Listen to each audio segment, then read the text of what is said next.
Hello and welcome to Today at NCA. I'm Nadia Zaffar. And I'm Marc Liverman.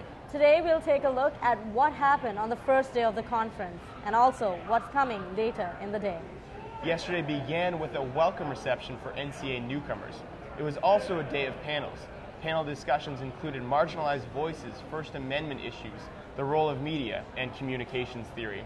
These are just a few of the wide range of topics presented. We are now joined by Richard West, the president-elect of NCA. Rich, thank you for talking to us. Sure.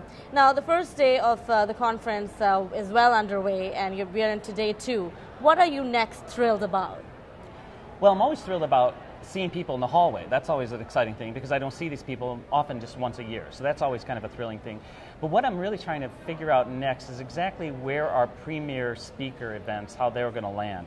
Today we have the Carol Arnold Lecture, which is a distinguished lecture named after one of the really great people of our field who had passed away in 1997, but left a huge legacy of great scholarship. So we got Dr. Brenda Allen, the University of Colorado, who will speak. And so I really want to hear how her words resonate with the membership, because what she has to say not only reflects the theme of this convention this year, which is voice, but also she'll kind of stir it up a little bit. And I think, as somebody said to me recently, stirring up the soul is good for the heart. And I think it's really going to be interesting to see how her words resonate after she's done speaking. Now, tell us a little bit more about the theme this year. You mentioned it is voice. How does it play into the location of the conference as well? Right. I think that as a program planner, a first vice president, we have 3 options. One is to look at the location where we find our convention and just say, well, that's nice, but not integrate a theme. A second is to moderately integrate the theme based upon the location. Or a third is to really immerse yourself. And when I found out my convention was going to be in New Orleans, I really felt, given all of the life experiences that this city had experienced and its incredible resilient citizens, it was almost ethically incumbent upon me to choose a theme that not only honors the field of communication, and in this case the diversity and the cultural heritage of it, but also this location. And so I was literally at Boston Sports Club on the treadmill, and I thought, why not do something on voice? And I started thinking how that could really resonate in the association, and it really turned out to be a really exciting theme because everyone got on board. And it honors the whole gamut of opportunities, from conservative voice to liberal voice to voices that have nothing to do with politics. So it's a really good kind of expansive theme that brings everybody together.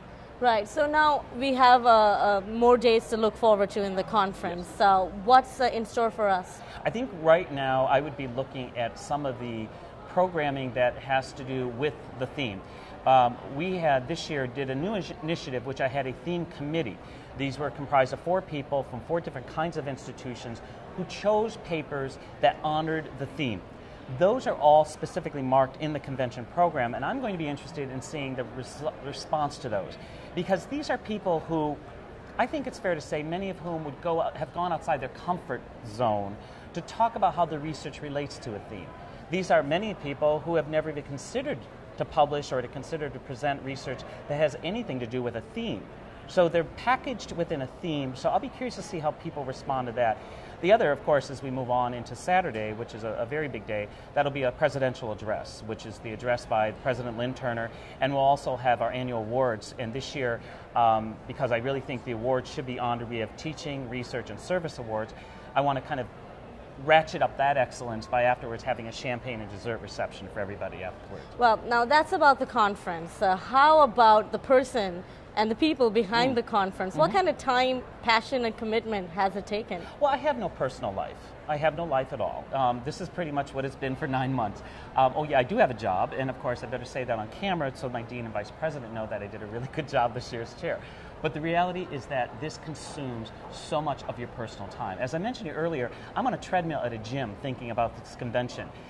It constantly just kind of seeps into your mind. I'm on a walk, I'm walking on Newbury Street, I'm doing things in Boston, realize, well, maybe we can have a program that has something to do with that. So it really did occupy my mind. What I think the real big challenge will be is come Sunday at noon, when this is all over, where actually we'll be able to walk down Canal Street or Bourbon Street and not think about what I want to do for our next convention. And unlike some people, I won't need any therapy at this convention. I will be ecstatic about it, and certainly a good couple glasses of good quality wine will help. Well, thank you for taking time out of your busy schedule and talking to us today. I enjoyed it a lot, thanks. This is Richard West talking to Today at NCA. So keep watching for more information and updates on the conference. Well, this brings us to day 2 of the NCA conference.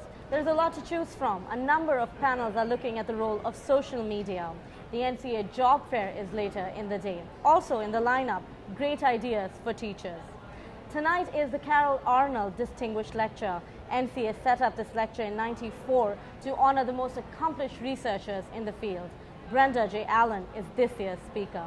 And we want to remind everyone several of the college and university receptions kick off this evening, such as Minnesota, Northwestern, Illinois, and Syracuse and Colorado, among others.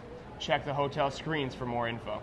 Before we wrap up, remember Harry Shearer's film, The Big Uneasy, is screening tonight at 7 p.m. Make sure to catch it. That's all from us for now. Thanks for watching.